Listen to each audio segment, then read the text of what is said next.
কোন মেয়েটা গার্মেন্টসে কাজ করে? আপনার মতো কোন পুরুষ বিয়ে করছে?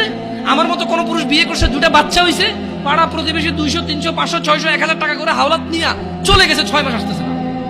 ওই মেয়েটা গার্মেন্টসে কাজ করছে। মা বলতেছে তুই মরস না কা, তোর বিয়ে দিছে, তোর ঘর টিকলো না। দুনিয়ার আর সবাই জামাইয়ের ঘর করতেছে না। এখন যে জায়গায় বিয়ে দিছে ওই ছেলে মদ খায়, গাঁজা খায়, জুয়া খেলে, কাজ করে না, ঋণ করে চলে। ওটা ডেলি রাত্রে এসে মারে মেয়েকে। তো ডেলি মার খাওয়ার চেয়ে মেয়ে এসে বাপের বাড়িতে থাকে। বাপ মা বুড়ো হয়ে গেছে, ভাইয়ের বউর সাথে ঝামেলা, মা প্রতিদিন কাঁদে আর চোখের পানি মোছার বলে তুই মরস না কা, যেদিন ওই তোর লবণ দিয়ে কেন মেরে ফেললাম না আমি।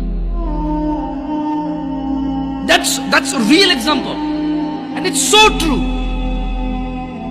আপনি হয়তো একটা ফ্ল্যাটে থাকেন, একটা গাড়ি আছে আপনার, অথবা গাড়ি নেই, বাবার আপনার 60,000 টাকা বেতনের চাকরি আছে, আপনি বুঝেন না এটা। But this is the reality.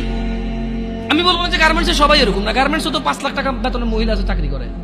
সে চাকরি করে তার ভিন্ন কারণে, তার স্বামীকে সে বলেছে কেন আমি তোমার ইনকাম কেন খাবো, আমি আর্ন করবো এবং আমি ব্যয় করবো। হু আর ইউ? তুমি কি কথা বলো এখানে? আমি কামাবো, খরচ করবো।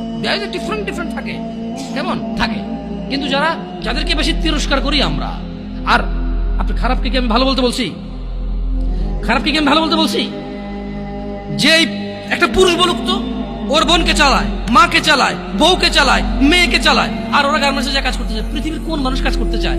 শুনেন, এখন তো ছোট, আপনারা বুঝতেছেন। যেদিন চাকরিতে ঢুকবেন ওই দিন আপনি অনুভব করবেন যে পৃথিবীর কোনো মানুষ যদি কোনো অপশন থাকে যে চাকরি না করে খাইয়া পরে বাঁচে থাকা যাবে, ও চাকরি করবে না।